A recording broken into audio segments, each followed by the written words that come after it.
Oi gente, Palavrão Língua e Texto tá aqui no ar pra vocês, roda a vinheta gordo.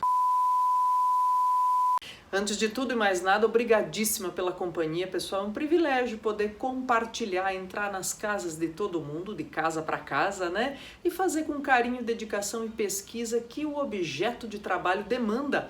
O Palavrão Língua e Texto está sempre explorando aí características de linguagem, de comunicação e principalmente para quem está estudando em casa, de redações e análise linguística necessários para os vestibulares e para o Enem.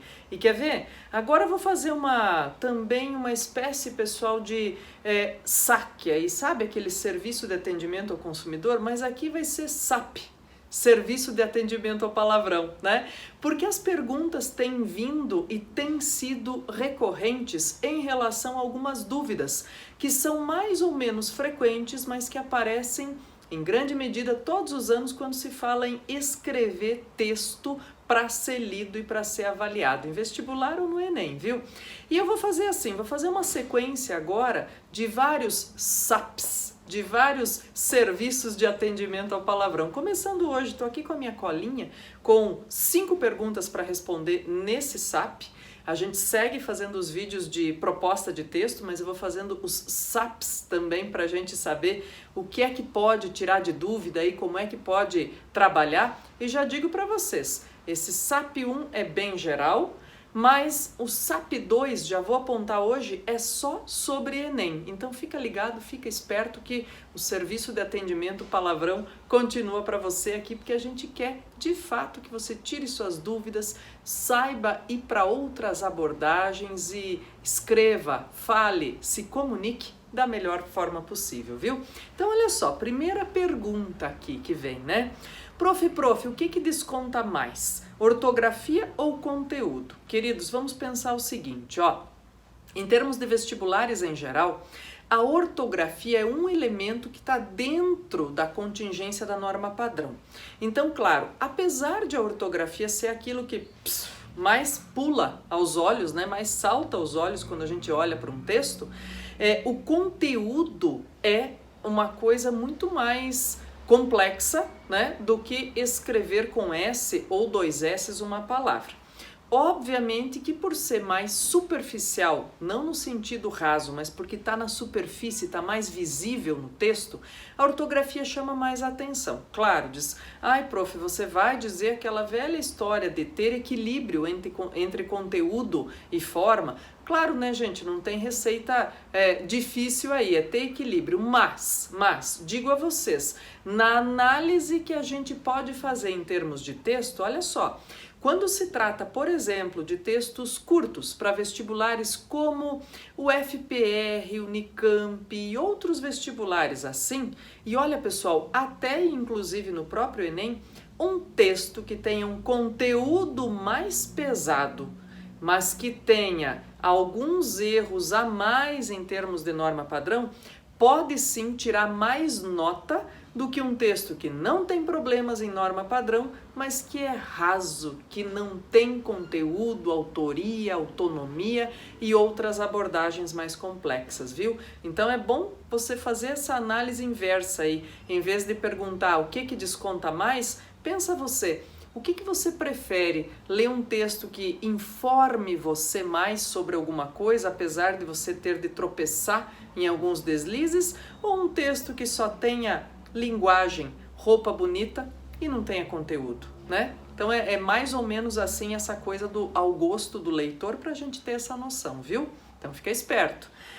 2. Em quais textos precisa citar a fonte? Claro, eu vinha fazendo uma série aqui, pessoal, e vou ainda discutir várias propostas, porque são gêneros múltiplos e diversos que podem ser solicitados nos vestibulares, né? E eu vinha fazendo algumas propostas curtas. E aí as pessoas perguntam, tá, mas tem que citar, não tem que citar? Pessoal, pensa sempre no seguinte, ó, resumos, transposições de discurso, análises de texto base, como charges, tiras, gráficos, infográficos, tabelas e outras coisas. Claro, a gente sempre tem que ter um ponto de partida. Se você precisa contar para o seu leitor qual é seu ponto de partida, você precisa citar a fonte. Então, nesses textos com essas características, precisa citar a fonte sim, logo no começo, para não ter embaralhos para frente, né? Número 3, falando nisso, gente perguntando assim, prof, e na interpretação de gráficos, quando tem toda aquela montoeira de números, como é que faz para usar todos? Primeiro, não pensa em usar todos, tá? Não dá, você nem deve. O que é que tem que usar e tirar como ponto de referência para consolidar, para comprovar o que você afirma? Os números mais expressivos, para baixo ou para cima, ou as mudanças mais bruscas de um período a outro. Guarda bem essa informação, viu? Os números mais expressivos para baixo ou para cima, ou as mudanças mais bruscas de um período a outro, tá? Aí não tem erro. E tem que usar número para convalidar a interpretação de gráfico? Tem que, é obrigatório, gente, tá? Quarta pergunta, penúltima, atenção. Perde nota se ultrapassar o número de linhas? Bom, pessoal, o que acontece? Sempre a gente conta assim, claro, de novo com o equilíbrio. Primeiro, os vestibulares em geral trabalham com uma ideia de tolerância, né? Por exemplo, você ultrapassou para fechar um período aí com uma palavra ou duas, ou com meia linha, você ultrapassou para fechar seu raciocínio, né? E o texto tá bom, tá legal, tá bem escrito, tá bem elaborado, olha, não tem porquê, né, haver desconto de nota. Agora pensa no seguinte, o texto já assim, caminhou brutamente, né? Não foi um texto lapidado, bem feito, elaborado, né? Um texto bruto ainda, que precisava ser transformado numa versão final. E aí ainda, para além disso, você ultrapassa o número de linhas, é mais um fator para depor contra a sua avaliação. Então pensa, né, que olha só, se você ultrapassa o número de linhas com alguma coisinha, tem que ter motivo, né? Tem que ser um texto que vale a pena ultrapassar, porque tem muito conteúdo para ser trabalhado aí, né? Tem que cuidar também, pessoal, que em textos como no Enem ou outros processos seletivos, em que existe aquele processo de digitalizar o quadro do texto para correção online, é possível que se você ultrapassar o número de linhas não apareça para o corretor, tá? Então tem isso também, tá? Então sempre, né, pensar nas diferentes situações, nas diferentes esferas, para quem, como, quando, de que jeito a gente está escrevendo, viu? Então, assim, eu vou respondendo e colocando outras situações para vocês também, para pensarem em que momento vocês estão escrevendo aí para quem, né? Última pergunta deste nosso SAP, Serviço de Atendimento Palavrão. Vai lá, Usar primeira ou terceira pessoa. Gente, é um grande imbróglio sempre essa história de primeira e terceira pessoa. E eu vou trabalhando à medida também que faço aí alguns gêneros, converso com vocês, porque olha só, tem gêneros solicitados que só exigem, que só podem ser respondidos em primeira pessoa, né? Por exemplo, se eu peço para você a sua opinião sobre determinado tema, a sua opinião. Ora, eu estou perguntando para você, então é você que vai me responder. Diz, ai, prof, então eu posso escrever eu acho no meu texto? Cuida para não fazer essa distorção. Eu acho é primeira pessoa? É. O problema não está na primeira pessoa do singular aí. O problema está no verbo achar, que não dá força de conteúdo para aquilo que você quer dizer. Agora, se você diz assim, considero adequado que haja uma revisão na lei tal, não sei o que lá, não sei o que lá. Opa, algum problema com o seu considero aí? Nenhum, né? Outra coisa, vocês vão perceber, por exemplo, em textos Enem, que há vários textos escritos em primeira pessoa do plural que são textos de excelência. Por quê?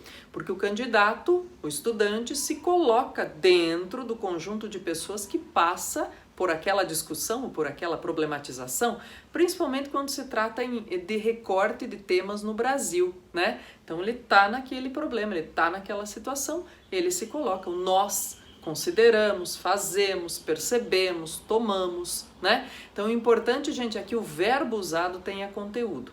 Claro, em termos gerais, diz prof, num resumo, numa transposição de discurso, numa análise de gráfico, em geral a gente usa a terceira pessoa, mas em casos opinativos ou em casos de dissertação argumentativa, quando a gente se coloca dentro do grupo de envolvidos na discussão, participantes da discussão, o o nós, né, a primeira pessoa plural, vale e vale muito. Um abração virtual a todos, gente, excelente semana, fim do nosso primeiro SAP, Serviço de Atendimento Palavrão, com 5 questões super pertinentes que aparecem muito. Continuem mandando suas questões, suas dúvidas, suas perguntas, que eu continuo fazendo os nossos SAPs por aqui. O SAP 2 vai ser só sobre texto Enem, aquelas perguntas que não querem calar, que sempre aparecem, viu? Tchau, tchau, gente. Boa semana. Até a próxima. Não esquece, né? Curte, comenta, compartilha, persegue a gente e fica à vontade para conversar com a gente de casa para casa.